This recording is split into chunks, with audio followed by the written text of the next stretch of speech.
always thought my family was close. Not perfect, but solid.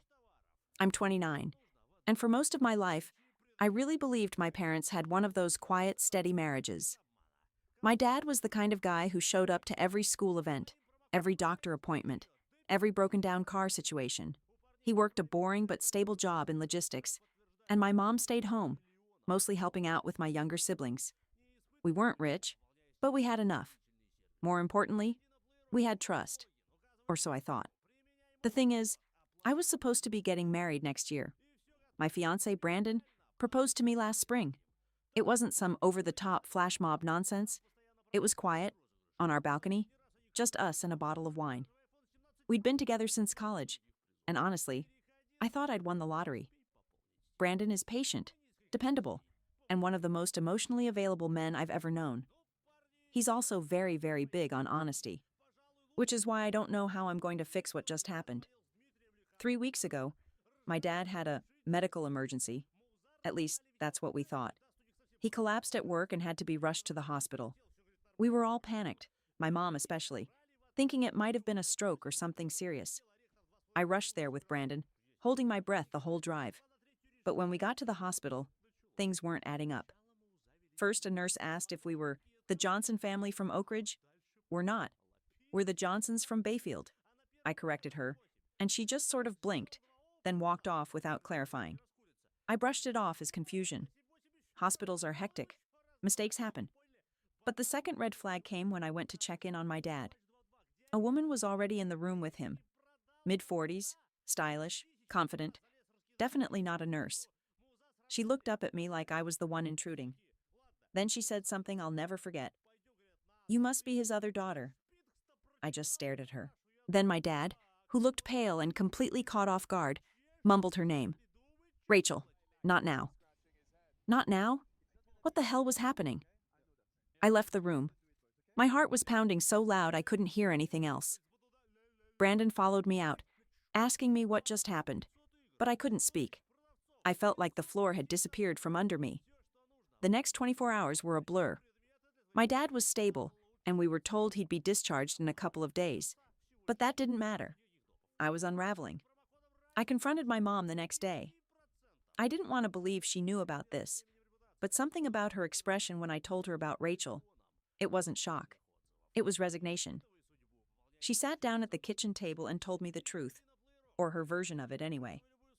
My dad had been seeing someone else for years. Not just seeing. He had another relationship, another house, another family, 2 kids, teenagers, a girl and a boy. He supported them, visited every weekend under the pretense of business travel. And my mom? She knew. She found out years ago. But she chose to stay for us. Her exact words. I felt like someone had just lit my entire childhood on fire. I wanted to scream. But more than anything, I didn't know what to tell Brandon. Because here's the kicker. That woman, Rachel, she knew about me, about us. But Brandon didn't. And now everything is spiraling.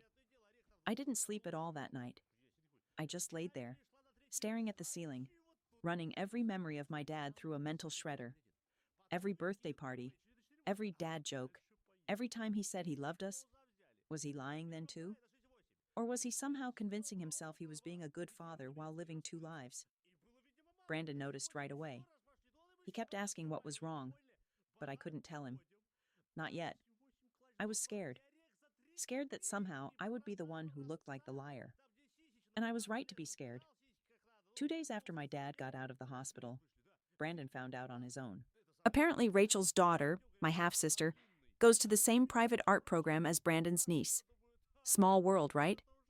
The niece was talking about this girl, Emily, whose dad just got out of the hospital, how she and her brother were freaking out, thinking he'd die, how she'd met his other daughter for the first time at the hospital, and how awkward it was. Brandon's niece told her parents, who casually mentioned it to him, and just like that, he put the pieces together. When he came to me, he didn't even sound angry, just disappointed. He said, "You knew about this and didn't tell me?" I didn't even try to deny it. I told him I'd just found out 2 days earlier. I told him how my mom had known for years, how I felt like my whole life had been one long, drawn-out lie. I told him I wasn't trying to hide it. I just didn't know how to say it out loud. He sat there for a long time before saying anything else. And then he dropped the line I'd been dreading. This makes me wonder what else you're capable of hiding. I don't think I've ever felt so small in my life. This wasn't just about my dad anymore. This was about me, and the fact that I was now tangled in the fallout of a lie I didn't create, but somehow became responsible for. It didn't matter that I was just as blindsided as everyone else. In Brandon's eyes, I'd made a choice to keep it quiet. And that silence looked a lot like complicity. He didn't yell. He didn't storm out. But he said he needed space to think. That was 5 days ago. I haven't heard from him since. The silence is worse than anything he could have said. Every morning I wake up and check my phone, hoping for a message. Every night I fall asleep with it clutched in my hand, praying he'll call. But nothing. Not even a text to ask if I'm okay. I keep going over it in my head. Did I really mess up that badly? All I did was freeze. I was in shock. I found out my dad had a second family, and my mom had known, and suddenly I was standing in the middle of this tangled mess of betrayal, expected to untangle it cleanly. And instead, I said nothing. And now I'm losing the one person in my life who never lied to me. The worst part? My dad doesn't even seem to get it. He's been calling, texting, trying to meet for coffee like nothing's happened. His tone is the same as always. Casual, light, like we're just discussing weekend plans. At one point, he even joked that things are complicated, but I'm still your old man. I haven't responded. My mom, on the other hand, has gone full damage control. She's called me crying twice, insisting I need to talk to Brandon before it's too late. That he's a good man. And this isn't your fault, sweetie. Don't let your dad's mistakes ruin your life. Which is rich, considering she stayed married to the guy for over a decade after finding out he had a second family. I don't even know what's real anymore. My sister, well, the one I grew up with, not the other one, has been trying to stay neutral. She says I should just reach out to Brandon and clear the air. But what am I supposed to say? Hey, sorry I didn't tell you my entire childhood was fake, and my dad's been playing family roulette for the past 17 years. Want to try cake tastings next week? I tried writing out a message to him last night. I wrote 5 versions. None of them sounded right. They all felt defensive or pathetic or too polished. I ended up deleting every single one. What I really want is to go back to 2 weeks ago, before the hospital, before Rachel, before the floor of my life cracked open and swallowed everything I thought was stable. But there's no going back now, and I don't know if Brandon's ever going to come back either. I finally broke down and drove to Brandon's apartment. I hadn't planned on it. I woke up yesterday morning, checked my phone for the millionth time, and something just snapped. The thought of losing him without even trying made me feel physically sick. I threw on some jeans, grabbed my keys, and drove there without thinking. His car was in the lot. My heart was pounding so hard when I walked up to his door. I could barely breathe. I didn't even know what I was going to say. I just knew I couldn't sit in the silence anymore. I knocked, waited, and for a second, I actually prayed he wouldn't answer. But he did. He opened the door, saw me, and just stared. His eyes were tired, like he hadn't been sleeping either. He didn't smile, didn't invite me in, just said, "Hey." I stood there for a second, feeling stupid. But then I blurted out everything, that I didn't keep it from him because I was trying to lie, that I was in shock, that I hadn't even processed it myself, let alone figured out how to explain it to someone else, that my mom had known for years and never told us, that I felt like I was mourning a version of my life that might have never really existed. He let me talk, didn't interrupt once. When I finished, he leaned against the doorframe and asked, "Do you still talk to your dad?" I hesitated, then said no. And it was the truth. I hadn't answered a single one of his messages since the hospital. I told Brandon that I didn't know if I ever would. He finally opened the door a little wider and said, "Come in." We didn't talk much after that. We just sat on the couch in silence, not holding hands, not touching, just breathing the same air, like we were both trying to remember what we used to be before this mess. After about an hour, he told me something I wasn't expecting. He said, It's not just about the lie. It's that I always saw your family as the ideal. I looked up to your dad. He reminded me of what I didn't have growing up. And now, I don't know what's real anymore. And I realized this wasn't just about betrayal. It was grief. He wasn't just grieving the trust between us. He was grieving the loss of a fantasy too. The stable, loving family he thought he was marrying into. The kind of foundation he never had himself. I wanted to tell him that I was grieving it too, that my whole life had cracked down the middle, that I felt like a stranger in my own skin now. But I didn't say it. I just nodded, quietly, and asked him if he needed more time. He said, "Yeah, I think I do." So I left. And now I'm back in the silence. Again. It's been 6 days since I left Brandon's apartment. 6 days of silence again. But this time, it feels different. Not cold, not angry. Just waiting. Like we're both circling something we're not ready to touch yet. In the meantime, my life has basically stalled. I haven't gone back to work. I've been using up my PTO without even really telling anyone why. I haven't answered calls from friends asking about wedding plans. My inbox is a graveyard of florists and caterers following up on deposits. I haven't canceled anything, but I haven't confirmed either. It feels like I'm in this weird in-between space where I'm engaged on paper, but completely untethered in real life. My mom's been calling every day, and every day, I send her to voicemail. I haven't spoken to my dad at all. Still haven't replied to a single message. But last night, I got a text from an unknown number. Just one sentence. They didn't ask to be part of this. Please don't blame them. I knew instantly who it was about. The kids. His other kids. I don't even know their names, except for the girl, Emily. I know she's 17, an artist, apparently talented. I know she has my dad's eyes. I saw them briefly when she passed me in the hospital hallway that day. I hate that I know that now. Because the truth is, I have been blaming them. Not because they did anything wrong, but because they exist. Because their existence means I was never my dad's only daughter. Because their existence means every memory I have of our family was, in some way, being paralleled, mirrored in another house, with another mom, with other children who probably called him dad too. It makes me sick. But at the same time, they're innocent, just like I was. And now I feel stuck in this guilt loop. I'm angry at them for being part of this story, and ashamed for feeling that way. I want to erase them from my brain entirely, but I also can't stop wondering what they know. Do they know about me? About my sister? About the fact that for nearly 2 decades, we were all unknowingly sharing the same man? Rachel clearly knew about us, and that, to me, is unforgivable. But the kids? They didn't choose any of this, and now I don't know what I'm supposed to do with that truth. This morning, I did something I told myself I wouldn't do. I messaged Emily, my half-sister. I found her on Instagram through mutual connections. I stared at her profile for hours, debating whether I should even open that door. She had photos of paintings, digital sketches, and a few selfies with friends. Totally normal, totally innocent. Her bio just said, aspiring illustrator or iced coffee addict. For a minute, I convinced myself not to do it. But something about her recent post, it was a painting of a man in 2 shadows, standing between 2 houses, stopped me cold. It was abstract, but I knew exactly what it meant. So I sent a message. I didn't overthink it. I just wrote, "You don't know me, but I think we might be sisters. If you ever want to talk, I'm open. No pressure." She saw it almost instantly. Then nothing. No reply. Just that haunting seen notification sitting there like a loaded gun. I felt like I'd made a mistake.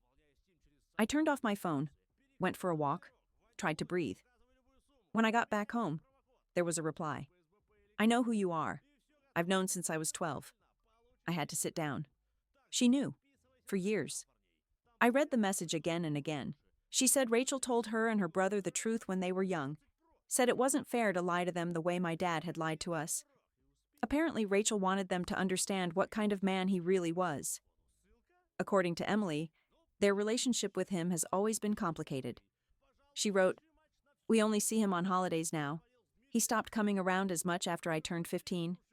I guess the guilt got too heavy, Or maybe we just weren't useful anymore. That sentence wrecked me. I always thought I was the abandoned one, the one betrayed. But reading that, I realized we all were. Me, my sister, Emily, her brother. We were all just pieces in a man's private game of emotional Jenga, stacked and hidden, until everything collapsed. I asked her if she hated me. She said no. She said she used to, when she was younger, jealous that we got the real family, the public one. But now, she just feels sorry for all of us. We talked for almost an hour, just messages back and forth. Careful at first, then a little more open. She told me my dad once missed her school play because he said he had to fly for work. She found out later he was at my cousin's wedding, my cousin who posted every second of it online. I told her I spent my entire life thinking my dad was someone to admire. Her reply? I did too, for like 10 minutes. And just like that, I felt connected to her. Not as strangers, not even just as sisters, but as two daughters of the same lie. I don't know what comes next, but I know now. I'm not the only one whose world fell apart. And weirdly, that helps. I didn't expect to hear from Brandon again. Not so soon anyway.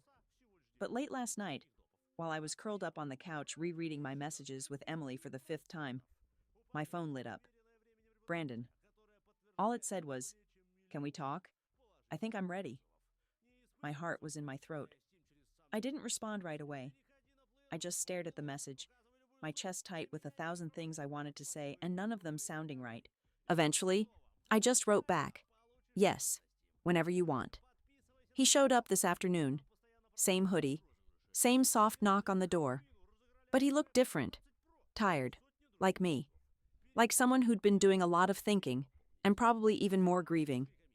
We sat at my kitchen table, the same place where we'd once made late-night pancakes and talked about baby names. Now it felt like a courtroom. Brandon took a breath and started talking.